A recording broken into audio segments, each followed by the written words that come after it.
this. I've never done this before, so this will be just kind of a crapshoot. Okay. So the title of my story is Four-Legged Babies. I've always had pets. I've always had pets. But I also have had kids too. So when my husband and I first got married, we got a cat. Moved with us to our first home. We had our first child. Of course, it was very important to us that the cat accept the child. Very important to us. Well, we decided we wanted another pet. And my husband and I recalled the turtles one could get. They're about a quarter sized. So he and my 3-year-old son go to one of the pet stores to buy a turtle. Well, you can't buy the little quarter-sized turtles anymore. You have to buy a tortoise. And you have to buy the aquarium. And you have to buy the rocks. And you have to buy the other shit that goes in the aquarium. So this went on for a while, and I got really tired of cleaning the aquarium. Well, we decided, let's take the tortoise out and play with him. Well, it's really not really much fun to play with a turtle. It's like creeping across your floor. He's really not much fun to play with. So after I'd gotten tired of cleaning out the aquarium for enough months, I finally told the husband, this thing has got to go. So he packs up the turtle, brings it back to the store he bought it from, and the guy said, well, we really don't take animals back. And my husband said, well, can you just take him? Well, we're not giving you your money back. I don't care. Just take him. And we're thinking later, I bet they made a fortune out of this turtle. I bet they bought and returned and bought and sold and returned and sold and returned this turtle myriad times. He's got to be worth a fortune. So anyway, second child comes along, decide to move to a bigger place. The cat did not appreciate the move. She showed her disgust with us by pooping right next to her litter box. On the cart, well, wherever it was. So one Christmas Eve, she went home to live at the farm. Yes, I'm sorry. But I'm not quite sure how long she lived at the farm. Several years go by, and I decided, I kind of wanted a cat again. Or did I want a dog? I can't remember. Oh, I wanted a dog. We wanted a dog. So my husband says, okay, we'll go to the adopt a pet and, find a nice adult dog, that's nice and tame.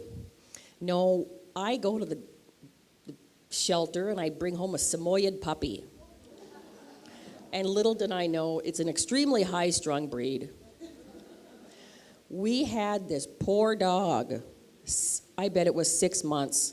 We could not train, despite we went to puppy kindergarten, we couldn't train this poor, sweet dog. The end was when he was actually biting at my boys. One night, the boys and I locked ourselves up into the bedroom just to get away from the dog. So, the next day, my son, I think he's 6 now, he and I go back to the shelter. We go back to the shelter, and I say, I'm sorry, I can't take care of this dog anymore. Well, we don't take him back. This is becoming a theme now. And she said, well, whose fault was it? I said, it's completely my fault. I chose the wrong pet. Well, obviously, we didn't check around, and we obviously shouldn't have sold it to you. Well, whatever. I don't want my money back if that's what you're going to ask me. Just please take him back. Okay. A few years later, I decide maybe I want a cat.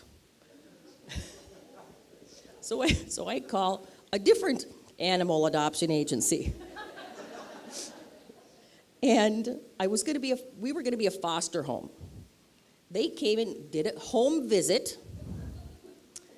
and the animals in greatest need were these 2 black and white cats, Oregano and Basil. They bring them over, they drop them off in our hallway, and they fly.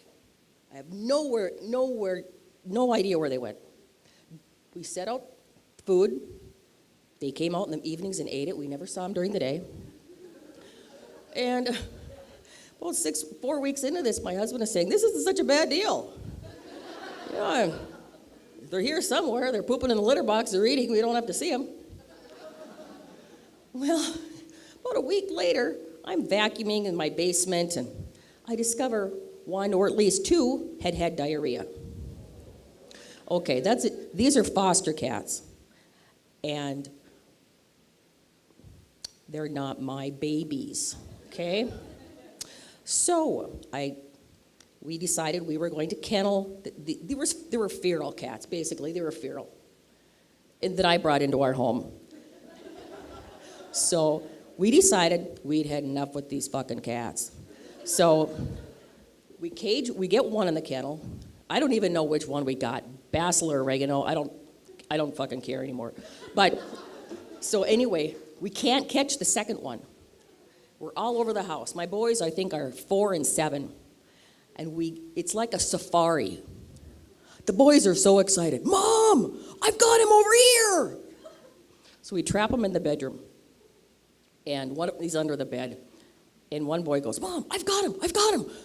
I'll just grab him. Well, the cat's running toward the door. And as he's at the door, I decide I was going to grab him. Just like around here, well, he turns around and he bites me right between over my middle knuckle. I looked like I had a paw. I'm sorry, but I think if I could have, I might have strangled at that moment. But anyway, we get him in the kennel, and I call the adopt-a-pet lady, and I'm sorry, but I had to be very terse with her. I said, I'm sorry, this is not working out, and I suggest you either put them to sleep or drop them off in the country somewhere. She didn't like that so much.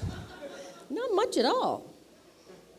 So we brought the cats over to her house, and that was that. And I had to throw away everything the cats had ruined. And so then we got another cat. Fortunately, that cat lived a long life, as did the next one we got a year later. And so now it's 25 years into this whole process. And now, once again, my boys are off in college, off on their own, and I'm living in a house all by myself.